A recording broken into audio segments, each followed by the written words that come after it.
Hi, and welcome to the Adobe Illustrator in Under 10 tutorial series where we teach you techniques in Adobe Illustrator in under 10 minutes. In this particular tutorial, we are going to discuss the selection tools in Adobe Illustrator. So let's get started. We're going to grab a rectangle. We're going to drag that out onto our artboard, and it can be any color. It does not matter, but something that's just highly visible so we can see what's going on when we actually select this. And I'm going to change this to magenta just because the majority of selection lines are blue. Um, Actually, let's lighten it a bit so that way it makes it easier to read the bounding box around this.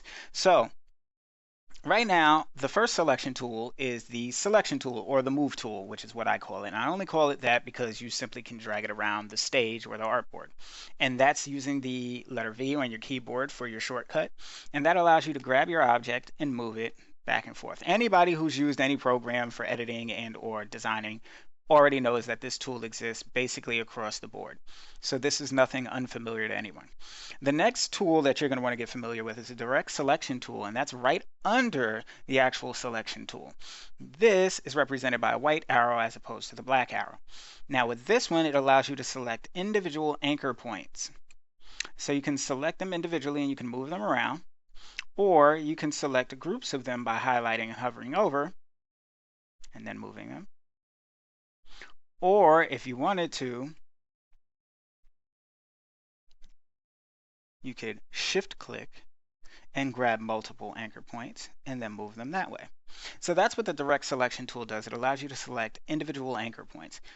It's a good tool, especially if you have a specific points that you want to manipulate on any of your artwork. You're not going to grab the whole thing and then manipulate it.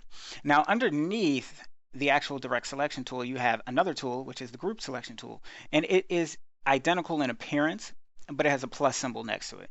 And the reason why is because this grabs an entire path.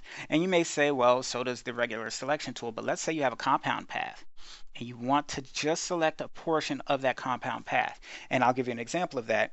That is what this tool would be used for. So we're going to copy this rectangle and we are going to paste it in front. And you may not see that paste.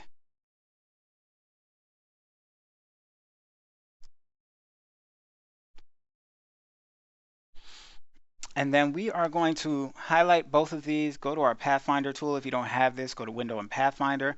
And then we're actually going to go to Shape Modes, and we are going to exclude the overlapping shape. Now, right now, if we were to use the Move tool, it's going to highlight both the outer rectangle and the inner rectangle. But let's say we wanted to get this inner rectangle. Well, we could use the Direct Selection tool, which is the letter A on the keyboard. And we could try and highlight it, but the problem is it's going to highlight other points.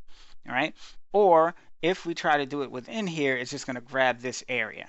So you got to go like out here and drag across. But if you wanted a quick way to do it, the faster way is to get the group selection tool and then click on the actual path that you want to select. And now it's only selected that, as opposed to, let's say if we have the move tool and we click this, it selects everything.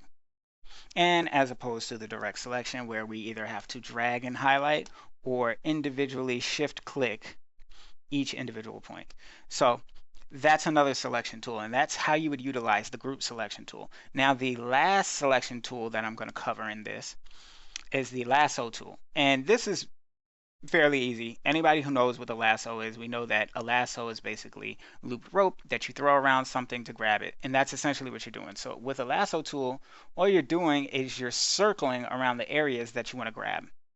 And that allows you to select individual points. It also allows you to select an entire object. Now you may say, what's the difference between that and the direct selection tool? Well, the direct selection tool works only in a rectangular format from the point that you've dragged it. So you can't grab multiple points unless they fall within this rectangle somehow. And you may pick up points that you don't want.